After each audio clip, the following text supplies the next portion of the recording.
Well, the list of available blue chip defensive tackles keeps on shrinking. Where will the Miami Hurricanes turn to next? You are Locked On Canes, your daily podcast on the Miami Hurricanes, part of the Locked On Podcast Network, your team every day.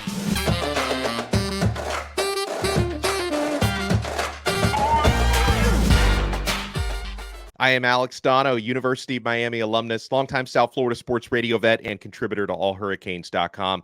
And thank you so much for making Locked On Canes your first listen. We are available free wherever you get your podcasts, available free on YouTube. And thank you so much to the everydayers for joining us each and every day. Talk now to our recruiting overlord, also a colleague of mine at allhurricanes.com, and he does a fantastic job all over the Locked On Podcast Network. Brian Smith, how are you, Brian? Doing well, sir. How about yourself? Hey, it was a roller coaster of a weekend recruiting-wise. Now it's game week, so I'm feeling good. And I want to remind you folks that every time Brian joins us, it's brought to you by LinkedIn. These days, every new potential hire can feel like a high-stakes wager for your small business. That's why LinkedIn Jobs helps you find the right people for your team faster and for free. Post your job for free at linkedin.com/lockedoncollege. Terms and conditions apply. So obviously Miami, they didn't do so terribly this weekend, Brian. They did all right. They went 1 for 2. We'll talk about Zaquan Patterson in a minute, but then on Saturday night, that David Stone announcement, that was the perfect illustration of how crazy it is covering recruiting. I mean, he admitted he was thinking about grabbing the Miami hat. His entire family thought he was going to pick Miami. And I said this late last week, Brian. I was confident with David Stone, the 5-star defensive tackle. I was confident that Miami had won over his family. I just wasn't sure if Miami had won over Stoney. And apparently they hadn't, because he put on the Oklahoma Sooners hat. That was a roller coaster of an announcement. You know what? At this point, I have given up all hope on understanding why anything happens, because I'm told a lot of times what's going to happen, and then that event comes into play to throw the wrench into everything. I was told Oklahoma a long time ago, but then leading up to it, I'm like, Miami's making a charge. I'm like, well, that's not what I was told. And then, like you said, you could tell when he was sitting there, that was not a lock, stock, done deal at all. I don't think it's even remotely over, but I didn't think it was over going into it anyway. But now I'm like, that is the one thing I'm sure of. There's going to be more conversations, and I will be shocked if he's not back on Miami's campus at some point in the fall. Yeah, so missing out on Stone, at least for now. I know, like you said, Miami's not going to stop recruiting David Stone. Of course but not. Of course not. You have to obviously look at other targets now, because, listen, the Hurricanes have done a pretty good job in this cycle at a lot of different positions, but not at defensive tackle. Now, they did land Artavius Jones, and they're fighting off Florida State, who's trying to flip Artavius. So the work is far from over at defensive tackle. And so, okay, Brian, there's a couple of blue chip D tackles that I'm looking at who have still to this point remained uncommitted. One of them, I want to start with LJ McCray from Mainland High School in Daytona Beach, because I have been assured multiple times over the last couple of months, Miami staff values LJ McCray higher than his recruiting rankings. Now, he's a high-level 4-star, but it sounds like in the eyes of Alonzo Highsmith and Cristobal and, Taylor and Salavea, like, to them, he's a 5-star. And they've been making a serious push for McCray. A lot of competition there, though, Brian. Georgia has made a push. I know the Florida Gators have been considered the trending favorite for him for a long time. What's the latest on LJ McCray? I heard the same thing you did. A buddy of mine called me, and he'd went to see him play, and he's like, this guy just completely dominates. He's kind of turned the corner. It's not just physical upside. He's starting to get it. And he's 6'6", 260. I've stood next to him. He's an imposing figure. So yeah, that's true. And I'd heard Georgia, Florida were the most likely right now, but his recruitment, much like David Stone, has been all over the map. And because of that, Miami is in the mix. He's been to campus. I think he'll probably, if Miami's got a shot, that you would hope the A&M game. I don't know what his plans are. I don't know which weekends he's planning to go anywhere. He is not the most media-friendly guy in the world to get information out of. But, man, I know Miami really wants him. And now, like you said, technically with Stone picking the University of Oklahoma, it's about numbers. They need minimum 2 guys that can play inside, preferably 3 in this class. So all eyes are on Aiden Breeland and Mr. McCray. I mean, they just don't have many options. There's one other kid that they just offered. I don't know much about Baru or something like that from Ohio. I don't know. Yeah, I don't about either. him. Yeah, I know who you're talking about, though. Yeah. And he's a big-bodied kid that's committed to Pitt. And anytime Pitt wants a D lineman, I'm interested. They had 48 sacks last year. They've figured it out. So I don't care what his ranking is. Pitt understands pass rush and D-line evaluation. But at the same time, I need to research him. But this is not an easy deal. They got behind last year. They signed Joshua Horton out of Langston Hughes in Atlanta. Very good player, but it's just one guy. You got to get 2, if not 3 this year. They've got 1 so far, good player, but they need to really amp it up and find a way to get one of these guys. They can't go 2 years in a row with 1 D tackle recruit. No. That is absolutely asking for disaster down the road. And they all know it. The problem, like usually when this happens, Alex, it's a staff that's not working hard. There's a lazy guy. That's not the case. Yeah. It's just not working out. It's in it of all positions. It's the one that can sell playing time the most. It's crazy, but that's recruiting in 2023. You mentioned the name of another blue chipper who's undecided at this point. Aiden Breeland, really, really big guy, 6'4.5", 320 out of Modern Day in California. And of course, Cristobal's got a lot of ties in California recruiting from his time in Oregon. But, with Breeland, I think the trending favorite for him is the spot that Cristobal used to be, and that's Oregon. And Georgia wants this one. Like, I don't know if Georgia just thinks they can take 10 5-star D tackles every year, but they seem to want all these guys as well. I don't, and I'll be honest, Brian, I don't hear as much buzz where Miami stands on Breeland as I do with LJ McCray. I feel like they have a better shot with McCray, but Breeland's a guy we've been watching for a long time. What are you hearing on his recruitment? I've heard A&M, I've heard Miami, I've heard Oregon. I know Georgia is another school that's tried, but he's kept everything pretty close to the vest. I'm surprised that SC is not involved more. That's they used to just dominate at Modern Day, just dominate. So that's the good news. It's hard to beat SC when they got their hooks into players locally. But Oregon, man, they've turned the corner recruiting. They signed 10 edge or D tackle guys last year. 10. I don't know how they're getting anybody this year after that, but whatever the case. Miami, once again, they've had Breland on campus. Realistically, if they want to sign him, Alex, they got to get him back on campus this fall to turn the tide. And, hopefully it's a game that Miami plays well, et cetera. You want all those things to line up. But at the end of the day, getting him on campus, it's just familiarity because he's in LA, man. That's a 5-hour flight. So they got to get him back. We'll see if they can. We're talking Miami Hurricanes recruiting with our recruiting overlord network expert, Brian Smith, is with us, and got to talk about a couple of defensive backs. When we come back, Miami just landed a really, really good one on Saturday, and, the Hurricanes are pushing for another who's actually a high school teammate of LJ McCray. So that may, I wonder if those two are dominoes that may end up falling in the same place. We're only getting started. You want to keep it locked right here on Locked On Canes.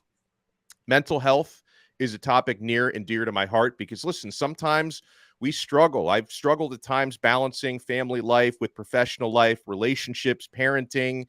I have benefited from therapy, and I want you guys to as well. Whether you're dealing with decisions around your career, relationships, or anything else, therapy helps you stay connected to what you really want while you navigate life so you can move forward with confidence and excitement. Guys, you need to take a look into BetterHelp. I'm telling you guys, if you're thinking of starting therapy, give BetterHelp a try. It's entirely online. It's designed to be convenient, flexible, and suited to your schedule. Just fill out a brief questionnaire to get matched with a licensed therapist, and you can switch therapists anytime with no additional charge. If you're trying to find the exact right match for you, you can switch. It's no problem. Let therapy be your map with BetterHelp. Visit betterhelp.com/lockedoncollege today to get 10% off your first month. That's betterhelp.com/lockedoncollege. Thank you so much for making Locked On Canes your first listen today. We're available free wherever you get your podcasts. And for the everydayers, if you want to take your everydayer experience to the next level, you want to sign up for our exclusive SMS texting community through Subtext. I include a link in the show description below. We give you guys recruiting scoops on there, so the last few days have been crazy on the Subtext. We give you guys breaking news, one-on-ones. You can ask me anything. I give you practice updates, press conference updates. If you want to try it free for 14 days, the link is available in the show description below, our subtext SMS texting community. Try it free for 14 days. And then if you like it, you can opt in for $4.99 a month. We give you a lot of added value on there. We always get value from Brian Smith, our recruiting expert and overlord who joins us now. So Miami missed out just barely on David Stone, but they did get great news in the early afternoon. Zaquan Patterson. And my goodness, I was watching Chaminade play because his game was televised on ESPN. He's a monster, Brian. I mean, I know he's a 5-star on Rivals, but he's a 4-star overall because on 24/7 and ESPN have him as a 4-star. Looks like a 5-star on that field to me, Brian. Was impacting the game all over the place on defense and special teams. I'd love your scouting report on the newest Miami Hurricanes commit, Zaquan Patterson. The most versatile safety recruit in the country. That's the first way to start with him because he's so physically ready to play. He's put together now. He looks like a boxer standing next to him. He's put on a lot of weight in the last year and a half, and it's good weight. And he's always been a highly intelligent young man that can direct and lead. That's the more important quality. If you're going to play safety, Alex, in today's game, as you know, with the spread, they try to confuse people. The idea is to get somebody going scot-free. And it happens a lot in college football. So if you don't have good leadership in the back end, you're in trouble. Look at Miami now with the 2 guys that got back there. That's a pretty good feeling to have those 2, but they're losing them after this year, probably. At least one, I would say, is pretty safe. Most likely both. They need help. He can come in and play early, intelligent to make the play calls, can play the pass in man coverage. I know we've talked about him going up against Jeremiah in practice. If you can cover Jeremiah even slightly, you're darn good. And he can do it in man coverage. He can play zone. He understands coming off the hash. He's physical. He has all the traits to be an All-American at the college level and eventually get paid. So Miami got as good a player as there is in the country at safety, and shame on 3 for having him ranked 280 something or whatever. It's absolutely comical and pathetic. Brian Smith is with us. Another defensive back that Miami is after is someone I know. If you talk to a Gator fan, he's a Gator. He's coming to the swamp. That's Zay Mincey, Xavier Mincy out of Mainland in Daytona Beach, same high school where LJ McCray goes. But I've got a quiet confidence about me that the Miami Hurricanes have done a lot of work in Zay Mincey's recruitment, and he could end up being a Cane. Where do you think Miami stands with Mincy, and what kind of a player is he? Let's start with his evaluation. I saw him a little over a year ago at UCF's camp. They came to a team camp. And I'm like, who's that kid? I was talking to the coach. They go, that's Zay. And I'm like, oh my gosh, he's really that tall. You know how kids are listed at something and they're never that tall. Yeah. He's legitimately 6'2", and he was playing corner. I'm like, okay, now I'm interested. And he could play some man coverage. And he's really he's a lot like Patterson personality-wise. He likes to talk. He's a communicator, very much a leader. And I loved his personality and getting to know him. But man, he's got the long levers and the change of direction skills that the NFL covets. And that was just the end of his sophomore year, getting going to his junior. I'm like, he's already physically where you want him to be. But he can play safety too if you wanted him to. He can play whatever. Miami would just do well to get him. Wherever he plays, it'll take care of itself. I would just want him on my roster. And that's why Florida and Florida State, among others, also want Zay Mincey. As far as what I've heard, Miami has trended lately. That recruitment has been all over the map. Miami's the most likely landing spot now. But do not hold me that point. Like we were just talking about this stuff for people out there. These recruitments change hour to hour. Like Zaquan Patterson, like the night before, he looked all Florida State, and then the next morning it's going to be Miami. Yeah, I had heard everything from Florida State's end and Miami's end. They both thought Florida State. Miami thought Florida State. Yeah. I'm just going to leave it at that. I don't know what else to say. And I'm a pretty outspoken guy. I have no idea. It's just, so with that being said, Mincy right now, I would place as a Miami lean. And of course, that's the kiss of death right now in the world of college football. Yeah, thanks a lot for that. I know. Look at that. But no, nobody's going where we think. Like it's just going all over the place. It's crazy. Okay, so one player I know every Miami fan would love to flip. Well, probably the fan of any college team in the country would love to flip Jeremiah Smith. Now, Miami has the advantage of they've got 2/3 of that Chaminade Holy Trinity now, right? Because you've got JoJo Trader. You just need one more Infinity Stone for the gauntlet. If I screwed that up, I'm sure Chalupa Batman will correct me on that. Oh, look out now. Look out, because he's into those comics. So you got JoJo Trader verbally committed. Now you've got Zaquan Patterson verbally committed. The only thing missing here, the only Infinity Stone that's missing, is Jeremiah Smith, who's long been committed to Ohio State, but he's been playing the game. He's taken visits a lot of other places. He's going to be back in Miami, I think, for the Texas A&M game. How much could Miami benefit from having two of his close friends and teammates verbally committed? Well, they all hang out together. How would it not? I think it's the other way to look at it. I mean, like, that group at Chaminade in general is pretty tight knit. They go to events together. They go to work out together. They grew up together on that Ravens team. When they're not together, it's a little more concerning.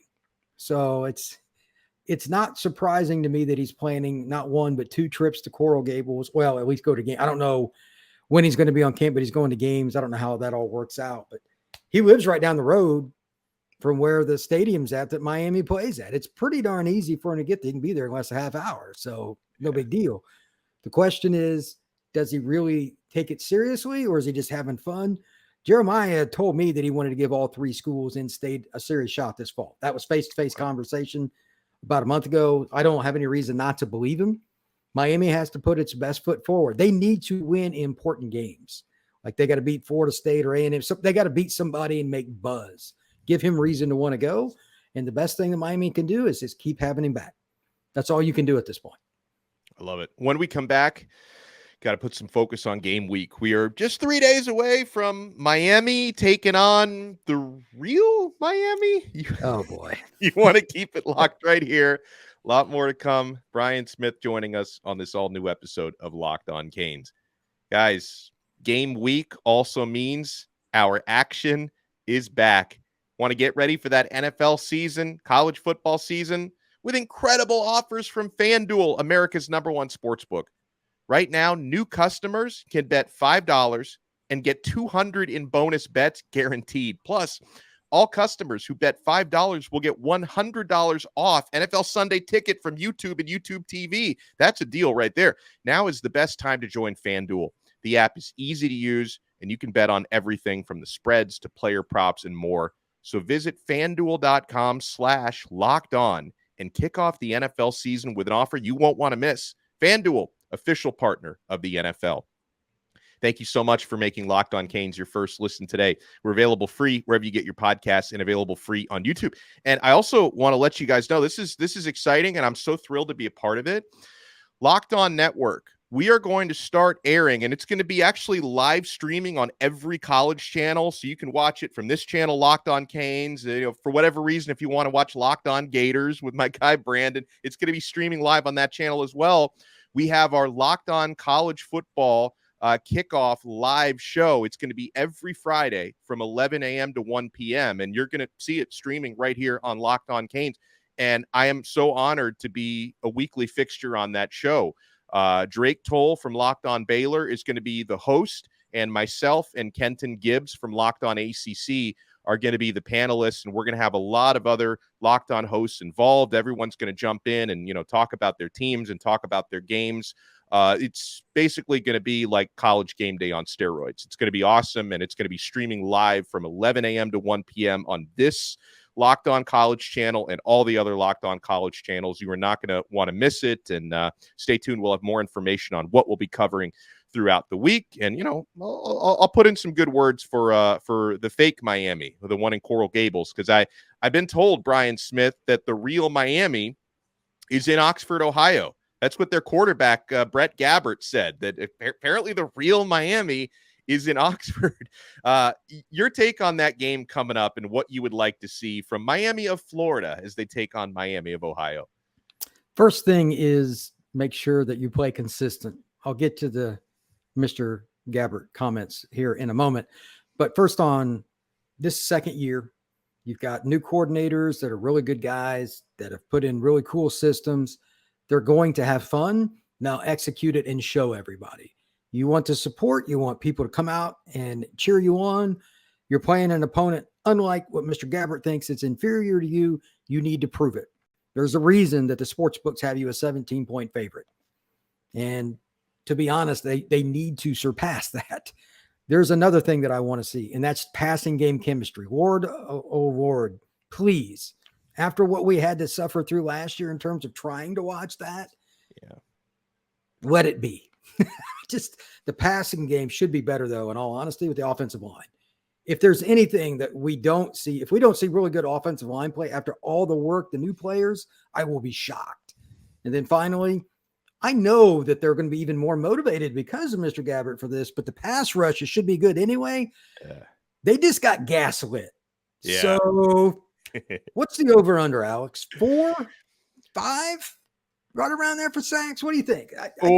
That's a good question. I would probably go 5.5. You think 5.5? I think they're going to come after him. I do. Yeah. So, and for those of you that somehow missed it, and the guy was just doing his job in the media there, it got brought up. Who's the real Miami? He said it's Miami of Ohio. He said, is it because it's been around? He goes, no, we're going to show him on September 1st. And I'm like, okay. I wrote about it on All Hurricanes today. If you want to check it out, it's got the video in the article. Awesome. I mean, there's nothing dumber than trying to tick off the team that's getting ready to hit you. I mean, it's just ignorant. But whatever, it's your bruises, bro. Good luck to you. Man, and I gotta compliment the media training of Miami's players, or at least Miami of Florida's players, because I sat down with 3 of them on Sunday. We put the video out on Monday, but I was with Jakari Brown, Isaiah Horton, Jaleel Skinner, and I kind of threw that out there for them, like, hey, this whole real Miami thing, and they just chuckled, they shrugged it off, and we moved on. They didn't take the bait the way that Brett Gabbert did. But you brought up something about Miami's passing game. I do sense Shannon Dawson and Mario Cristobal, because I specifically asked both of them about that, about the chemistry, the timing between the quarterbacks and receivers. They seem to be somewhat confident about it, Brian. And the reason why I asked Miami's coaches about that at the weekly press conference was I go back about 3 weeks. The last time Shannon Dawson had been available to us, it was after Miami's first scrimmage.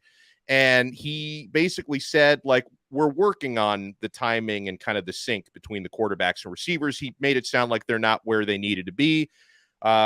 Both coaches said that's progressing, and that's something they feel pretty good about. I appreciate Dawson's honesty, though, because Dawson said, like, as far as the receivers go, Miami's not returning any 1,000-yard receivers, any 100-catch guys. So they're just kind of have to see how it plays out over the course of the season, who can become that guy, right? Like, I feel like you've got candidates. Like, I feel like a Colby Young could be that guy for Miami, but he's not done it. He's not put up those stats, at least not at the Power 5 level. So they want to find out who that real number 1 receiver can be. I think Restrepo obviously has potential for that as well.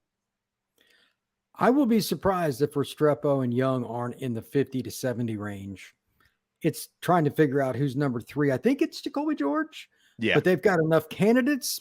Rayshard Smith, you got Ray and Isaiah Horton, etc. I mean, you got the guys that transferred in, trying to pick which 1 or 2 of those, maybe 3, maybe like 6 guys have 15 catches. And that doesn't even touch on Arroyo or any of the freshmen. I mean, how do the running back, like, are they going to throw the running backs a lot?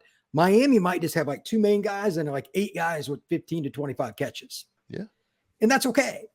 So we'll see how it works out. I just want them to be balanced and difficult to guard. Yeah. The number on the jersey is not the objective. It's the number on the scoreboard. So if you move the ball by spreading around, that's cool. And Dawson's done that more often than not, except for that first year he was at West Virginia when they went nuts. I mean, they had 2 prolific NFL receivers and an NFL quarterback. They just went bonkers. But most teams aren't going to have that in one little knit group that grew up together, et cetera. You know what I mean? Like, it's crazy. So I think Miami's passing game will be better. I just hope that it's able to be better right off the bat, because I'm not the most patient guy, and I know Miami fans aren't either. No, we certainly are not. Huge thank you and shout out to Brian Smith. You want to follow him on the app formerly known as Twitter at FBScout_Florida. Check out his work. He does an awesome job, allhurricanes.com. He's a colleague of mine there and just does fantastic work there. Brian, thank you so much for taking the time, and enjoy the rest of this crazy week. Thank you, sir. Looking forward to all the games this weekend. Absolutely. We will talk to you guys again next time on another episode of Locked On Canes. We are part of the awesome Locked On Podcast Network, your team every day.